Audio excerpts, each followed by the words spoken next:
Imagine the moment a Russian soldier walks through a frozen Finnish forest. The temperature is 40 degrees below zero. His breath turns to ice crystals before it leaves his mouth. Every step plunges him knee-deep through the snow. His brown uniform makes him perfectly visible against the endless white surrounding him. Somewhere among the trees, death is waiting. He won't hear the shot. He won't see the flash. He'll simply cease to exist.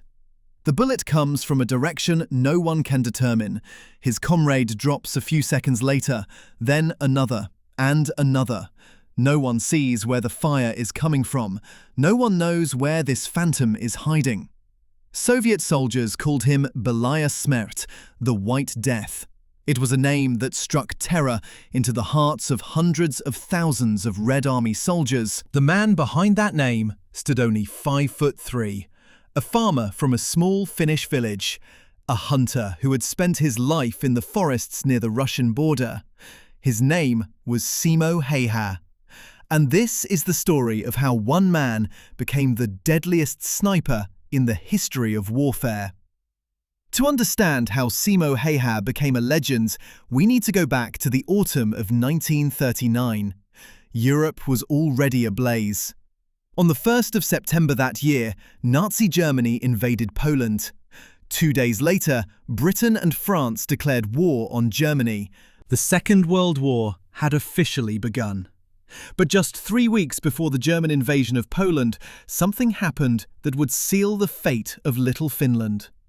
On the 23rd of August 1939, Soviet Foreign Minister Vyacheslav Molotov and German Foreign Minister Joachim von Ribbentrop signed an agreement that would go down in history as the Molotov-Ribbentrop Pact. Publicly, it was a non-aggression treaty between Nazi Germany and the Soviet Union. But there was also a secret protocol. That protocol carved up Eastern Europe into spheres of influence. Finland fell within the Soviet sphere. Joseph Stalin had ambitious plans. Leningrad, the second largest Soviet city, sat only 32 kilometers from the Finnish border. For a paranoid dictator, that was an unacceptable strategic vulnerability. Stalin demanded that Finland cede territory on the Karelian Isthmus. He demanded islands in the Gulf of Finland. He demanded the right to establish a military base on Finnish soil. In return, he offered territory in eastern Karelia. The Finnish government refused.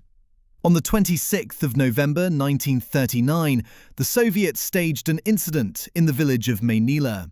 They claimed Finnish artillery had shelled a Soviet village and killed Soviet soldiers. It was a fabricated incident.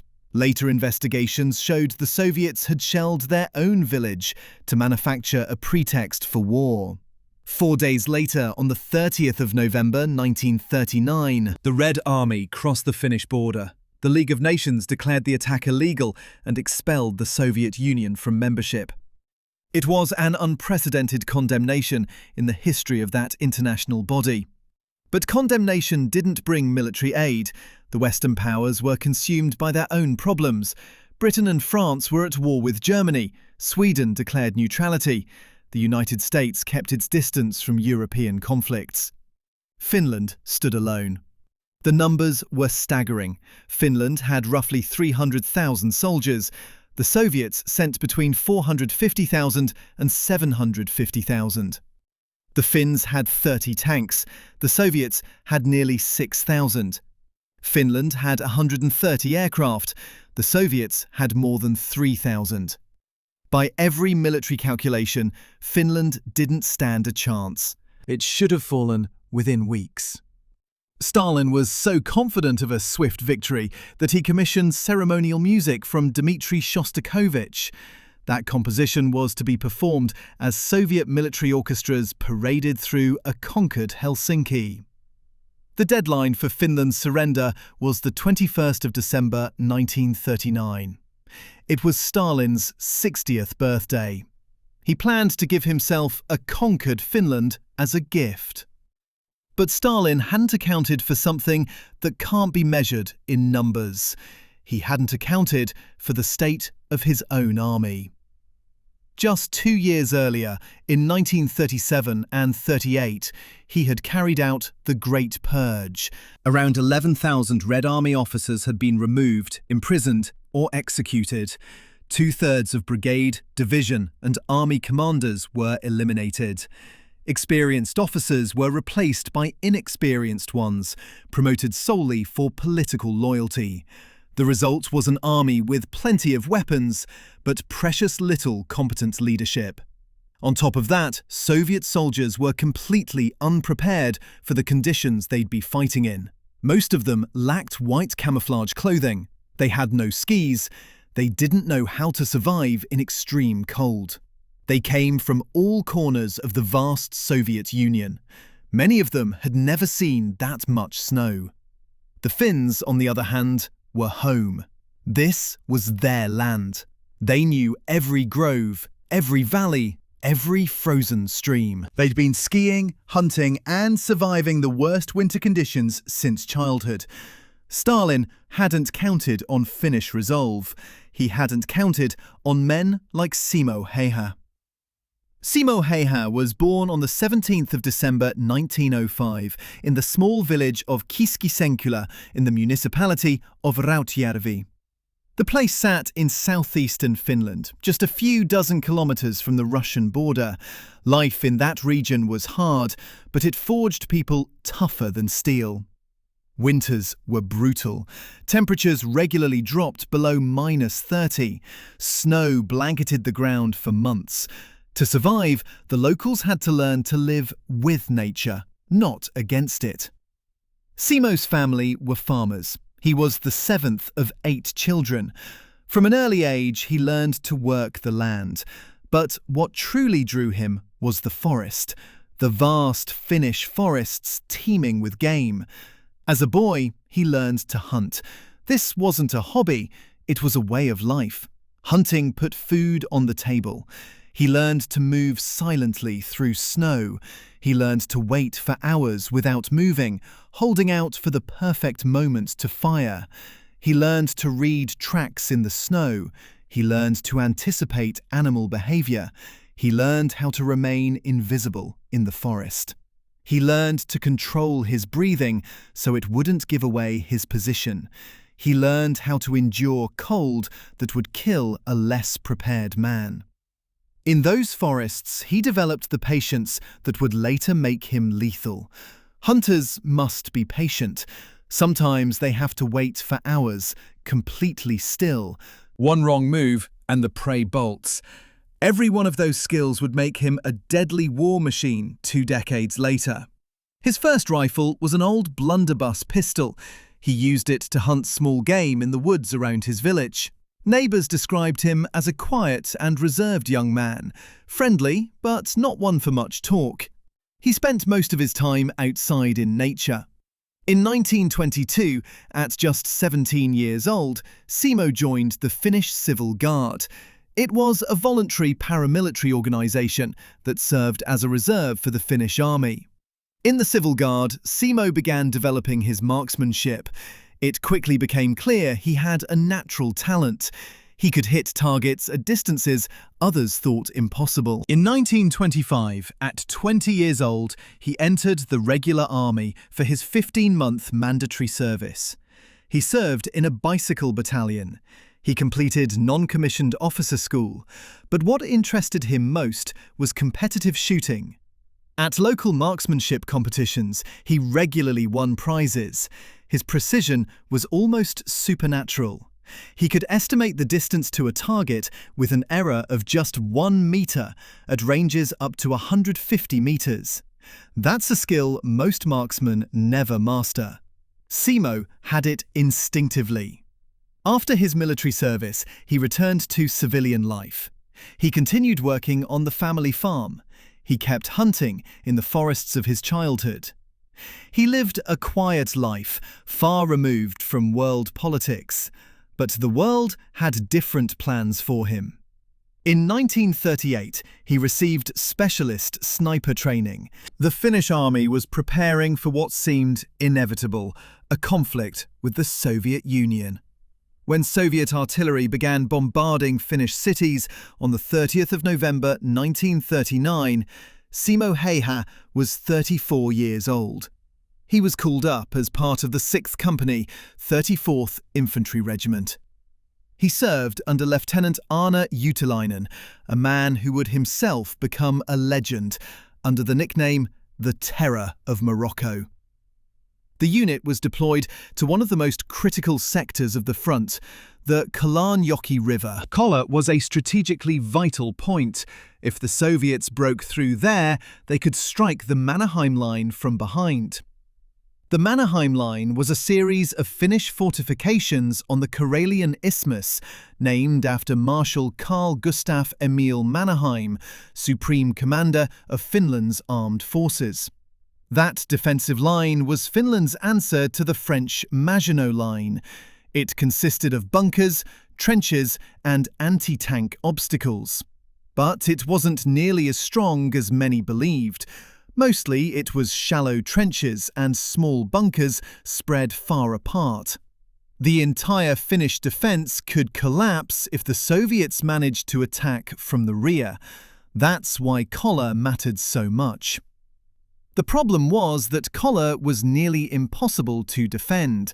The ground was frozen so solid that proper trenches couldn't be dug. Finnish soldiers fought from shallow foxholes and slit trenches. 4 Finnish battalions held positions against the Soviet 56th and 164th Divisions. The initial ratio was 4 Finnish soldiers to 15 Soviets. Later, that ratio grew even worse. Estimates suggest the Red Army fired up to 40,000 artillery shells per day on Finnish positions. Finnish artillery could answer with 1,000 at most. Every day brought new attacks, wave after wave of Soviet infantry surging against Finnish lines, and every day, somehow, the Finns held. The famous phrase "Kollaa kestää," meaning Kollaa holds, became a symbol of Finnish resistance. That phrase entered the Finnish collective memory. It's still used today as an expression of tenacity and resolve in moments of crisis.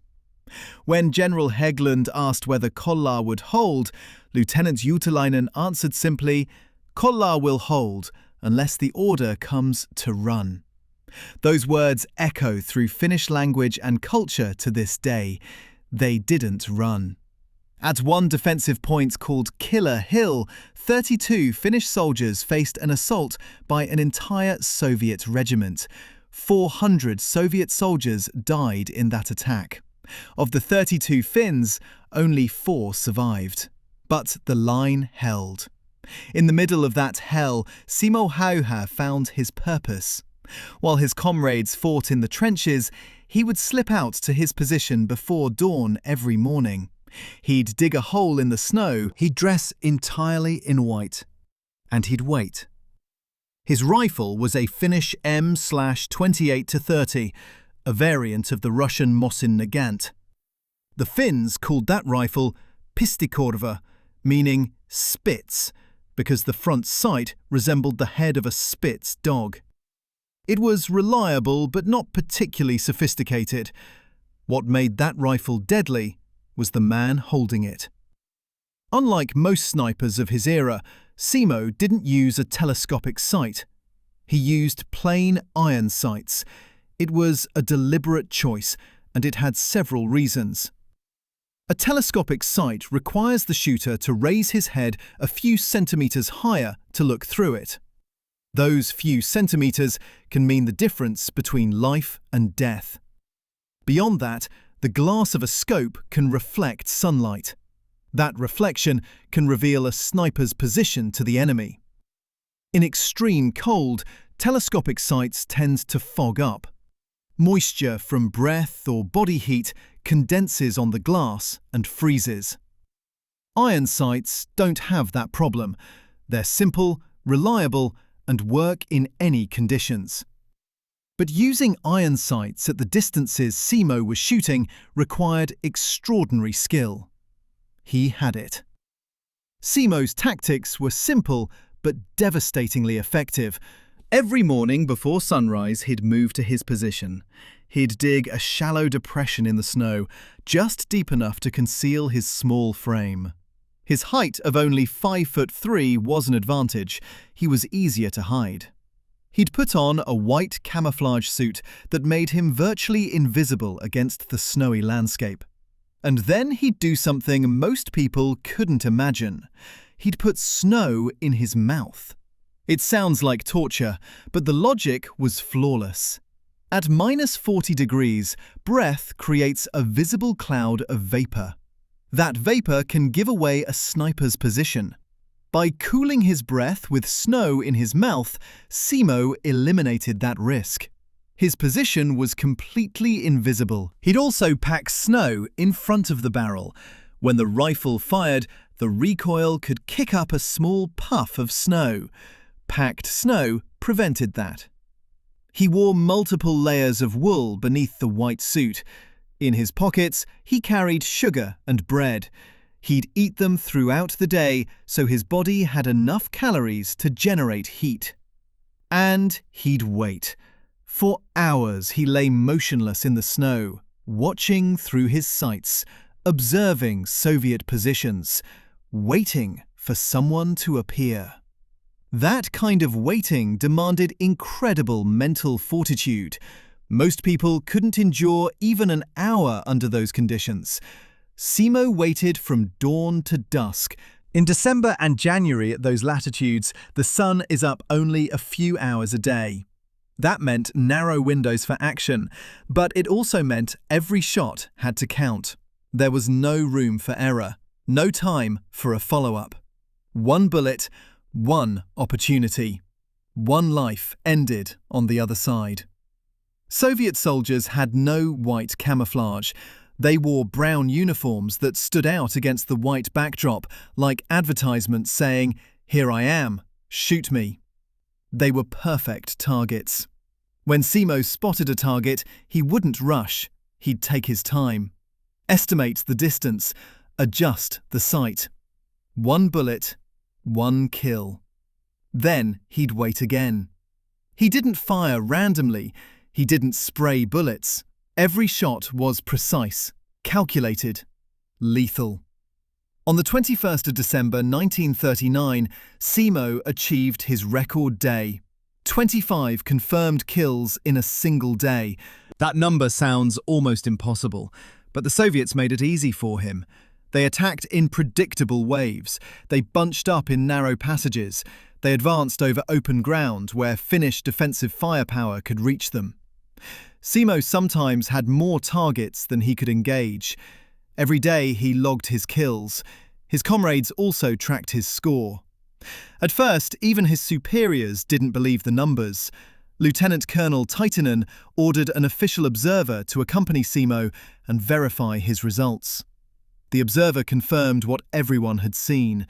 Simo was lethal precision in human form. Besides his rifle, Simo also used the Suomi KP/-31 submachine gun when acting as a squad leader. With that weapon, he achieved an additional 200 kills or so. Those kills weren't officially counted in his sniper statistics. Finnish ski units employed hit-and-run tactics. The Finns called this tactic motti. The word motti originally means a measure of firewood. In a military context, it described the tactic of encircling and destroying enemy columns. Finnish soldiers would ski through forests, surrounding Soviet units that were confined to roads. They'd cut off supply lines. They'd ambush and withdraw before the Soviets could mount a counterattack. The Soviets depended on roads because they had no skis. They couldn't follow the Finns into deep snow. The tactic was devastatingly effective. Entire Soviet divisions were destroyed this way. In the Battle of Rata Road, 2 Soviet divisions with nearly 14,000 soldiers were almost completely wiped out by Finnish ambushes. Ski troops would slip through Soviet camps and rake them with automatic fire. Simo often took part in such operations, but his true mastery lay in the solitude of the snowfields. News of the invisible Finnish sniper spread quickly through the ranks of the Red Army. Soviet soldiers began calling him Belaya Smert, the White Death. Some historians believe the nickname actually originated in Finnish propaganda rather than among the Soviets. According to certain sources, for Soviet soldiers, the White Death referred to the brutal frost of the deep forests. But regardless of where the name came from, the effect was the same: fear. Soviet soldiers were afraid to raise their heads above cover. They were afraid to move during daylight. They knew that somewhere in the whiteness, something waited that could kill them without warning. Entire units became paralyzed by that fear. That was just as important as the kills themselves. One man slowed the advance of thousands. The Soviets tried everything to eliminate the White Death. They sent counter-sniper teams. Those teams used telescopic sights. They were considered the best marksmen in the Red Army. They were specially trained to hunt enemy snipers, but against Simo, they didn't stand a chance. Simo hunted them instead. Sunlight reflecting off their glass gave them away. The moment he spotted a glint of sun on a lens, Simo knew exactly where the enemy was. One precise shot, and another Soviet sniper would fall. One by one, they fell to Simo's bullets. It's estimated he eliminated dozens of counter-snipers sent to kill him. When counter-snipers failed, the Soviets turned to artillery. They fired shells at entire stretches of forest, hoping to hit the invisible killer. Forests burned, trees toppled, shrapnel flew in every direction. But Simo always survived somehow. He changed positions. He never stayed in the same spot too long. He knew the terrain better than the Soviets ever could. This was his land, the forests where he'd hunted his whole life. The snow he'd moved through since childhood, the cold he'd learned to survive. All those years of hunting and living in the wild had prepared him for this moment. On the 17th of February 1940, Finnish High Command pulled Simo from the front. It was a day of ceremony.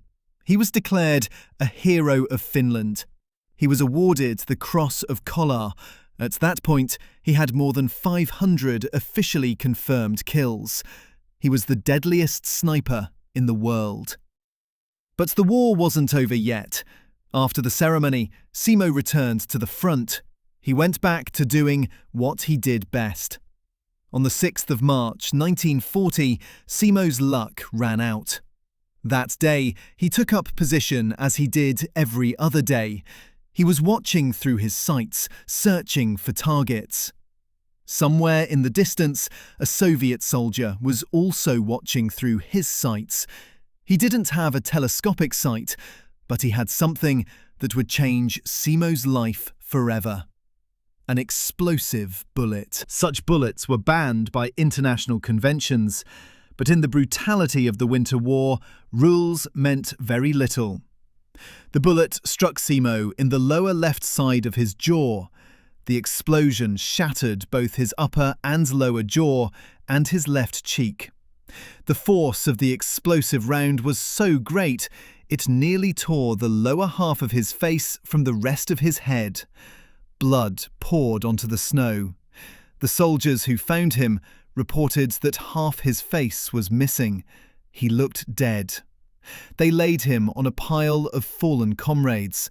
There was no time for the dead while the living were still dying. But then someone noticed something. Simo's leg twitched.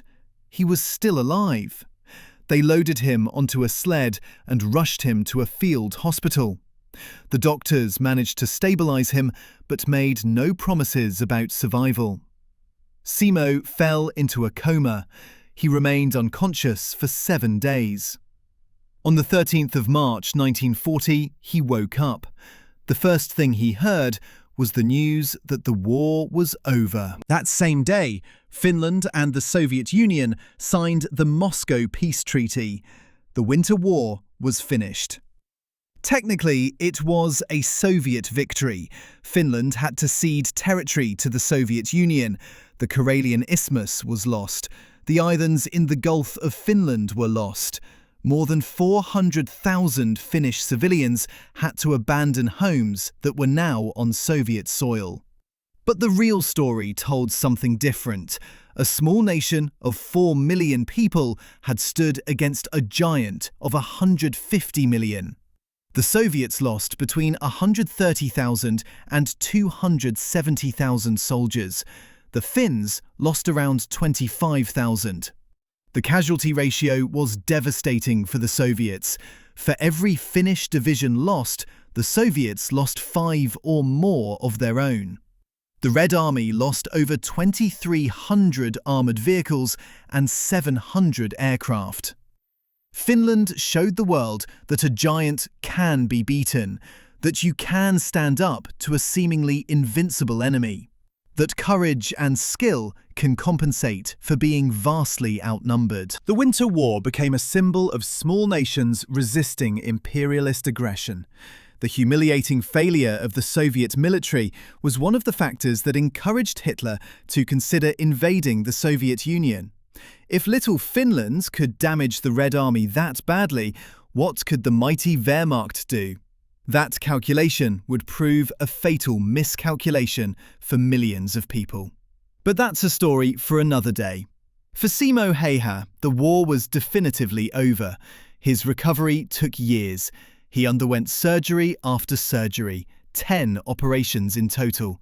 Doctors reconstructed his jaw and face as much as possible, but the scars remained forever. The left side of his face never looked the same again. His speech was permanently altered. Chewing food was difficult for the rest of his life. Despite the severity of his wounds, Simo survived. He even expressed a desire to return to the front, but the extent of his injuries wouldn't allow it. Instead, he was assigned to procure horses for the army. By the war's end, he was officially promoted to the rank of lieutenant. Such a promotion was virtually unheard of in the Finnish army, but Simo's contribution was also unprecedented. Besides his rank, he received numerous awards and decorations. He was awarded the Cross of Kollaa for exceptional bravery. He received a special Model 28 rifle as a gift from a grateful nation. Swedish businessman Eugen Johansson gifted him another special rifle after hearing of his deeds. In 1965, he was given honorary membership in the Order of the Mannerheim Cross. It was Finland's highest decoration for valour, named after Marshal Mannerheim, the great Finnish commander. Simo Häyhä never sought those honours. He never boasted about them. He kept them privately in his home, as memories of days he would rather have forgotten. After the war, Simo withdrew into a quiet life. He settled in the small town of Ruokolahti in southeastern Finland. His native Rautjärvi was now on Soviet territory. Like hundreds of thousands of other Finns, he'd had to leave his home behind. But he found a new one. He took up farming and forestry. He returned to hunting. He became an accomplished moose hunter. He often went hunting with Finnish President Urho. He bred dogs. He lived a quiet, modest life, far from the spotlight. He never bragged about his wartime achievements. He never sought fame or recognition. He received letters from people around the world. Some were fan mail, some were death threats, perhaps from families of Soviet soldiers he had killed. He answered them all with the same humility. When journalists asked how he became such a good sniper, his answer was simple. Practice. Just one word. Practice. In 1998, journalists asked him whether he felt remorse for killing so many people. His answer was recorded for history. I did what I was told to, as well as I could. There would be no Finland if everyone else hadn't done the same. There's no boasting in those words, no glorification of killing, just a simple acceptance that he did what he had to do, that he defended his country, that he did his job. In 2017, more than 70 years after the war, Simo's personal war diary was discovered. He'd written it in 1940, just months after being wounded. In that diary, he called his kills a list of sins. He estimated the number at roughly 500. That confirms the official figures, but it also reveals something about the man behind the statistics. He considered them sins. He didn't celebrate death. He carried the weight of what he'd done. But he never regretted doing it. On the 1st of April 2002, Simo Häyhä passed away in a veterans' home in the city of Hämeenä. He was 96 years old. He was buried in his town of Ruokolahti. His gravestone bears only his name and the dates of birth and death. There are no grand monuments, no pompous inscriptions, just a simple grave for a simple man who did something extraordinary when it was needed. Simo Häyhä's legacy extends far beyond Finland's borders.